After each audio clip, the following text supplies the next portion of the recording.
कैसे हो आप सब लोग। स्वागत है आपका इस वीडियो के अंदर। आज हम चैप्टर नंबर 5 ऑर्गेनाइजिंग का पार्ट सेकंड करने वाले हैं और इस पार्ट के अंदर हम पढ़ने वाले हैं कि ऑर्गेनाइजिंग की इंपॉर्टेंस क्या होती है, ऑर्गेनाइजेशनल स्ट्रक्चर क्या होता है, स्पैन ऑफ मैनेजमेंट क्या होता है और ऐसे टर्म्स को हम सीखने वाले हैं। तो बिना किसी देरी के जल्दी से हम इस वीडियो को स्टार्ट करते हैं।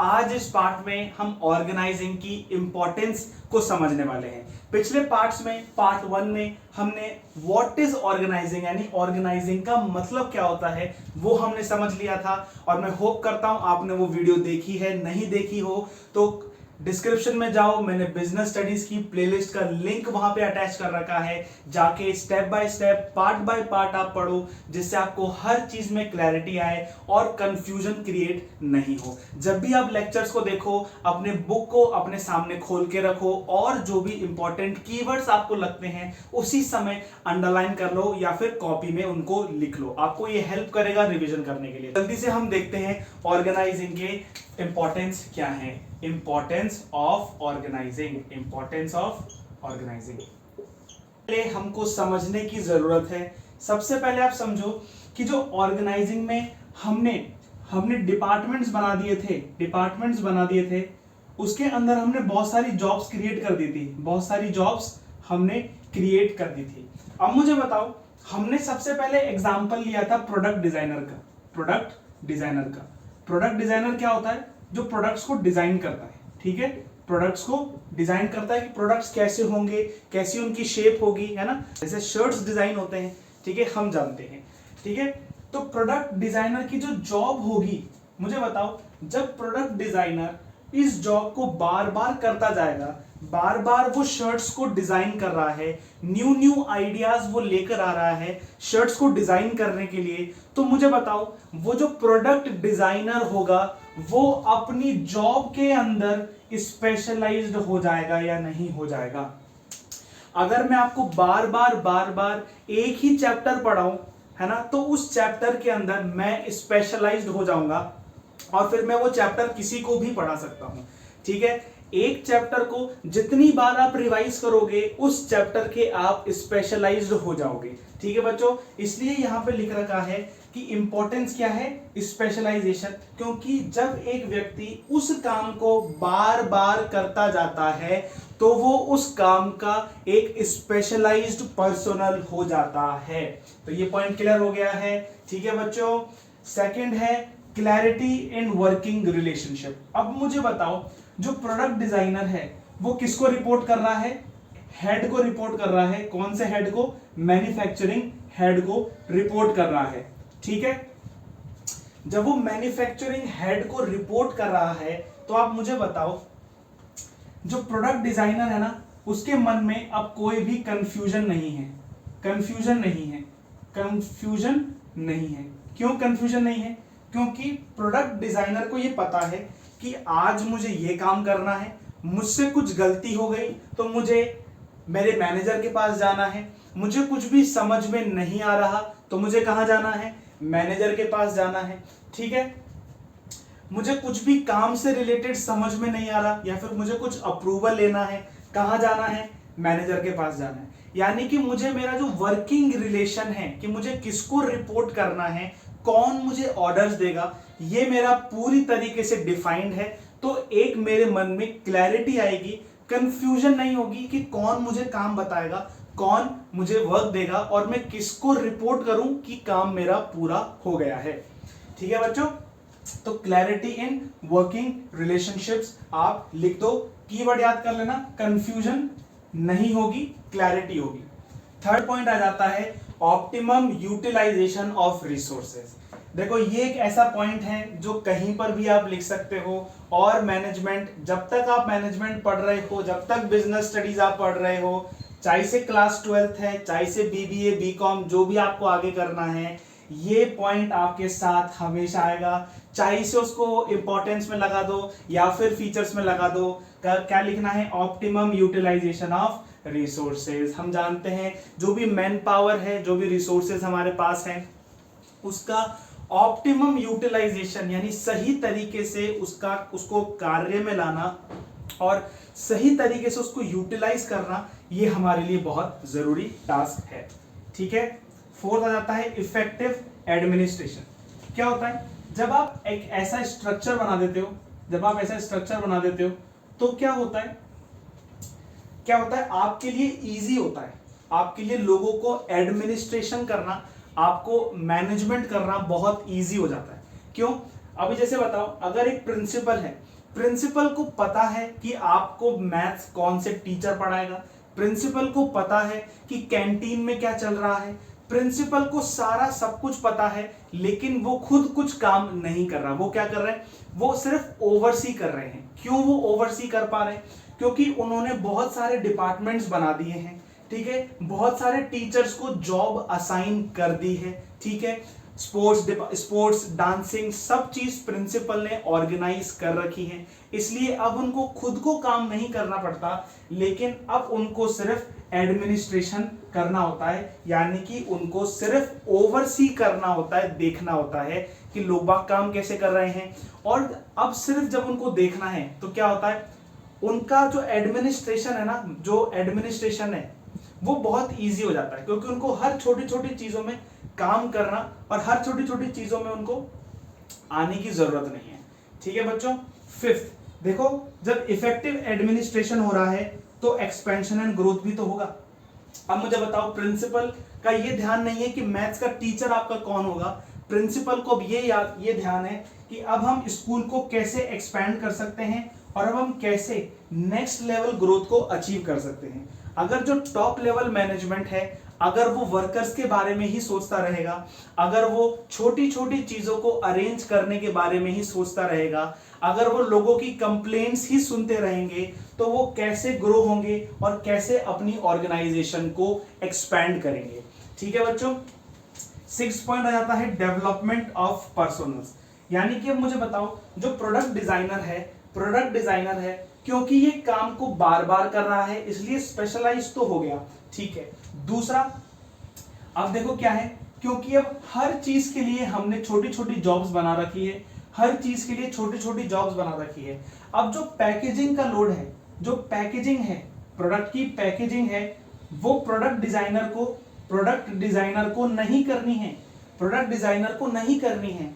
तो जो प्रोडक्ट डिजाइनर का वर्कलोड है वो क्या हो रहा है? कम हो रहा है। तो जैसे ही प्रोडक्ट डिजाइनर का वर्कलोड कम हो गया और अब वो खुद की फील्ड में एक स्पेशलाइज्ड बन गया, तो क्या होगा, आगे जाकर प्रोडक्ट डिजाइनर आगे जाकर हायर पैकेजेस अर्न कर सकता है। क्यों? क्योंकि उसने स्टार्ट किया था एज अ फ्रेशर, लेकिन अब वो एक एक्सपीरियंस्ड इंडिविजुअल बन गया है ना। उसने स्टार्ट किया था फ्रेशर से, लेकिन अब वो एक एक्सपीरियंस्ड इंडिविजुअल बन गया है। ठीक है बच्चों। तो इससे क्या हो रहा है, जो पर्सोनल है यानी कि जो वर्कर है या फिर एम्प्लॉय है, उनका क्या हो रहा है? डेवलपमेंट हो रहा है। तो ऑर्गेनाइजिंग के फायदे और भी हैं, आप अपनी बुक से पढ़ सकते हो। ठीक है, कभी भी बुक से पढ़ो तो आपको अंडरलाइन जरूर करना है। ठीक है बच्चों, जल्दी से हम देखते हैं ऑर्गेनाइजेशनल स्ट्रक्चर क्या होता है। ऑर्गेनाइजेशनल स्ट्रक्चर, इसका सिंपल सा मीनिंग है, जब हम ऑर्गेनाइजिंग फंक्शन को परफॉर्म करते हैं, सुनना बात को, जब हम ऑर्गेनाइजिंग फंक्शन को परफॉर्म करते हैं तो उस ऑर्गेनाइजिंग फंक्शन को परफॉर्म करते करते जो एक स्ट्रक्चर हमारे सामने बन जाता है, उसको हम ऑर्गेनाइजेशनल स्ट्रक्चर कहते हैं। अब देखो ऑर्गेनाइजेशनल स्ट्रक्चर कैसा होता है, देखो मैं आपको बताता हूं।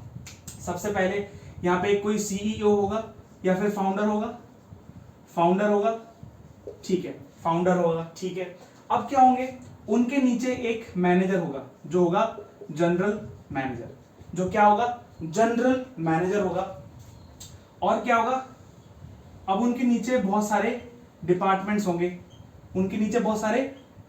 होंगे, जैसे मानो मैन्युफैक्चरिंग डिपार्टमेंट। ठीक है, यहाँ पे मार्केटिंग का डिपार्टमेंट हो जाएगा, ठीक है, यहाँ पे एचआर डिपार्टमेंट हो जाएगा, ठीक है, और यहाँ पे मानो फाइनेंस का डिपार्टमेंट हो जाएगा, ठीक है।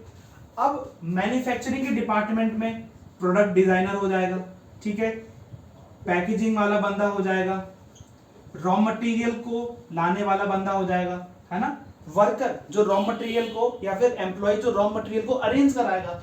मार्केटिंग डिपार्टमेंट में देखो एक डिजिटल मार्केटर हो जाएगा, ठीक है, एक वेबसाइट्स को हैंडल करने वाले हो जाएंगे, ठीक है, कुछ लोग ऐसे हो जाएंगे जो ऑफलाइन सेल्स वाले लोग होंगे, ऑफलाइन सेल्स को कंडक्ट कराएंगे। एचआर में, ठीक है, कुछ पेरोल मैनेज करने वाले लोग होंगे एचआर के नीचे, ठीक है, एचआर के अंदर कुछ पॉलिसीज बनाने वाले लोग होंगे, ठीक है, कुछ ओवरसी करने वाले लोग होंगे, ठीक है। मैं ब्रॉड टाइप ऑफ कैटेगरीज बता देता हूं, है ना। फाइनेंस में देखो जैसे कोई सीए होगा, ठीक है, कुछ अकाउंटेंट्स होंगे, कुछ अकाउंटेंट्स होंगे, ठीक है, कुछ टैक्सेशन वाले या लॉज वाले, ठीक है, या लॉयर, ठीक है। तो ये पूरा एक ऑर्गेनाइजेशनल स्ट्रक्चर हो गया, ठीक है। यहां पे जो प्रोडक्ट डिजाइन वाला है वो भी इसको रिपोर्ट करेगा, जो ये है वो इनको रिपोर्ट करेंगे, और जो ये है वो भी इसी को रिपोर्ट करेगा, ठीक है। इनका जो काम होगा, मैन्युफैक्चरिंग डिपार्टमेंट का जो हेड होगा, मैन्युफैक्चरिंग डिपार्टमेंट का जो हेड होगा वो किसको रिपोर्ट करेगा और ये किसको रिपोर्ट करेगा। तो यहां पे क्या हो रहा है, बड़े टास्क को हमने छोटे छोटे टास्क में डिवाइड कर दिया, ठीक है, ठीक है, हमने छोटे छोटे टास्क में डिवाइड कर दिया, डिपार्टमेंट्स बना दिए एंड हमने रिपोर्टिंग रिलेशन फॉर्म कर दी, रिपोर्टिंग रिलेशन हमने फॉर्म कर दी। तो ये क्या है बच्चों, ये ऑर्गेनाइजेशनल स्ट्रक्चर है। इतना सा आप याद कर लो, ठीक है। इसके बाद हम पढ़ते हैं स्पैन ऑफ मैनेजमेंट। अब स्पैन ऑफ मैनेजमेंट क्या होता है, स्पैन ऑफ मैनेजमेंट क्या होता है, बहुत आसान कॉन्सेप्ट है, यानी कि कितने लोगों को एक मैनेजर हैंडल कर सकता है, यानी कि number of people a manager can handle, यानी कि कितने लोगों को efficiently and effectively manager handle कर सकता है, उसको हम क्या बोलते हैं, span of management. Span of management में दो होता है, एक तो होता है नैरो और दूसरा होता है फ्लैट। नैरो और फ्लैट का क्या होता है, नैरो यानी कि कम लोगों को मैनेज कर सकता है, फ्लैट यानी कि ज्यादा लोगों को मैनेज कर सकता है। नैरो यानी कि देखो यहां पे बॉस है, वो सिर्फ 3 लोगों को मैनेज कर सकता है, फिर ये लोग 1, 2 को मैनेज कर सकते हैं, 1 and 2 को, 1 and 2 को, ठीक है। तो ये क्या हो गया, एक नैरो स्पैन ऑफ मैनेजमेंट हो गया। लेकिन यहां पे क्या होता है, फ्लैट रहता है, एक मैनेजर रहेगा, वो नंबर ऑफ लोगों को मैनेज कर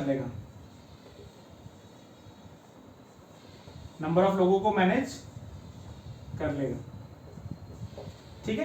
तो एक ये फ्लैट स्ट्रक्चर है और ये थोड़ा नैरो स्ट्रक्चर है, ठीक है बच्चों। ये चीज आपको याद रखनी है कि स्पैन ऑफ मैनेजमेंट क्या होता है, वो इतना होता है, आप इसको समझ लो, पढ़ लो। हम हमारे इस वीडियो को एंड करते हैं, जिसमें हमने इंपॉर्टेंस के बारे में पढ़ लिया है, ठीक है, span of management, organisational structure के बारे में पढ़ लिया है। अब हम एक स्ट्रक्चर के बारे में पढ़ेंगे जो कि होता है functional structure and divisional structure. Next video में हम functional structure, divisional structure, informal organisation, formal organisation, इनके कॉन्सेप्ट्स को समझने वाले हैं। और मैं ये विश्वास करता हूं और मैं ये होप करता हूं कि जो भी आज हमने पढ़ा वो आपको समझ में आया होगा। अगर समझ में नहीं आया है तो इस वीडियो को रिवाइंड करो, रिवाइंड करके देखो, ठीक है बच्चों। तो मिलते हैं हम नेक्स्ट वीडियो में पार्ट 3 के साथ। टिल देन बीएसटी को पढ़ते रहो, हाफ ईयरली के लिए रिवाइज कर लो। मिलते हैं हम नेक्स्ट वीडियो में, टिल देन गुड बाय।